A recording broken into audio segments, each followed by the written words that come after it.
So today we're diving into something really practical, a framework for leading when you have no idea what's coming next. It's called the DePillis framework, and it's a powerful tool that gives you a clear path forward, even when the future feels like a total mystery.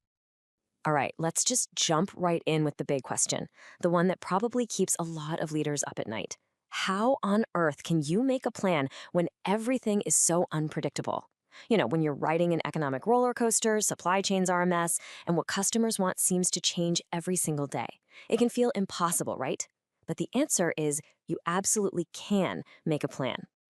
And that's where the DePillis framework comes in. Think of it as a structured approach, a kind of roadmap that can be applied to pretty much any industry. It's designed specifically to find concrete solutions when you're in those really turbulent times. Now, before we even get into the steps, we have to talk about the foundation.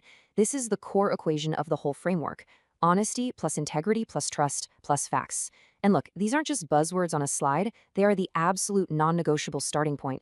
As the source material points out, your team might not always love the message, but they will always respect a messenger who is factually frank. You have to start there. Okay, so how does it actually work? It's a 5-step process, and it's super straightforward. First, you get crystal clear on the actual problem. Second, and this is the really cool, innovative part, you find a historical example of a similar problem that someone else already solved.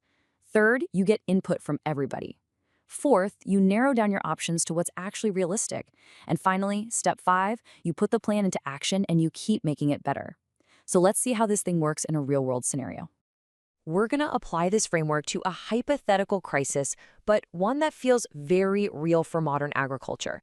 This is going to show us exactly how these steps move from just theory into real, tangible action. So, step 1, clarify the problem. And it doesn't get much more direct or high stakes than this. Farmers can't sell their crops, and because of that, they are in real danger of losing their farms, their homes, their entire livelihood. And this isn't just one simple issue. I mean, look at the pressures they're facing.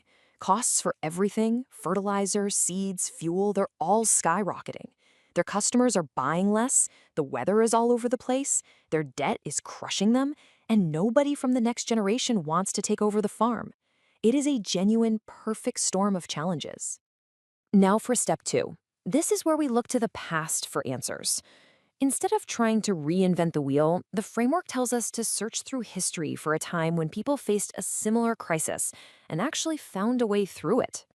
And we find this incredible parallel. The American colonies in the 1700s. They were dealing with massive economic uncertainty. Their paper money was becoming worthless, and plantations were struggling to survive. Sound familiar? It's the exact same fundamental problem our farmers are facing today, just in a different time and a different context. So here's the crucial point. They were in a similar mess, but they found a solution. They figured it out. So the question is, what was it? What was their secret weapon? What was their blue gold? Well, their blue gold was literally blow. It was indigo dye. A brilliant woman named Eliza Lucas Pinckney figured out how to process the indigo plant into these compact, durable bricks. Think about it. These bricks didn't spoil, they were easy to ship, and they were in huge demand in Europe. So when paper money was failing, these indigo bricks became a stable, trusted form of currency. They literally stabilized the entire colonial economy. Okay, so inspired by that incredible historical solution, we move to step 3, brainstorming. How can our modern farmers create their own version of blue gold? This is where you bring everyone to the table. The farmers, sure, but also outside experts, stakeholders, everyone. And suddenly the ideas just start pouring out. What if all those excess soybeans, instead of rotting, were turned into a high-value aerogel for insulation?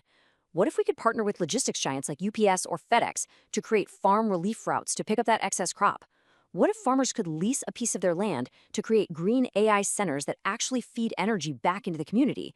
All of a sudden, this massive problem starts to look like a massive opportunity. And this table here shows you exactly how you'd build that new ecosystem. It's not just about one single solution. It's about forging brand new partnerships.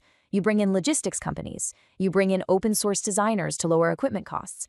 You partner with university labs to develop new materials. And you bring in energy companies to power it all right there on the farm.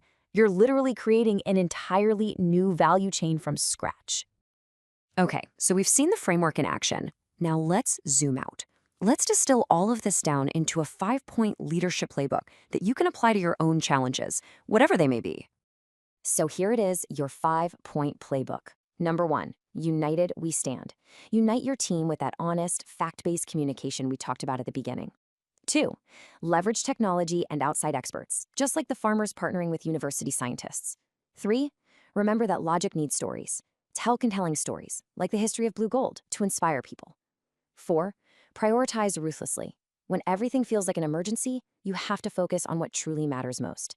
And 5, don't snatch defeat from the jaws of victory. That just means you maintain your integrity, you build on your wins, and you create long-term stability. You know, this quote just perfectly sums up the entire spirit of the framework. It's all about action. It's about taking these ideas, applying a structured process, doing the hard work, and creating real, tangible value, not just for your company, but for everyone involved.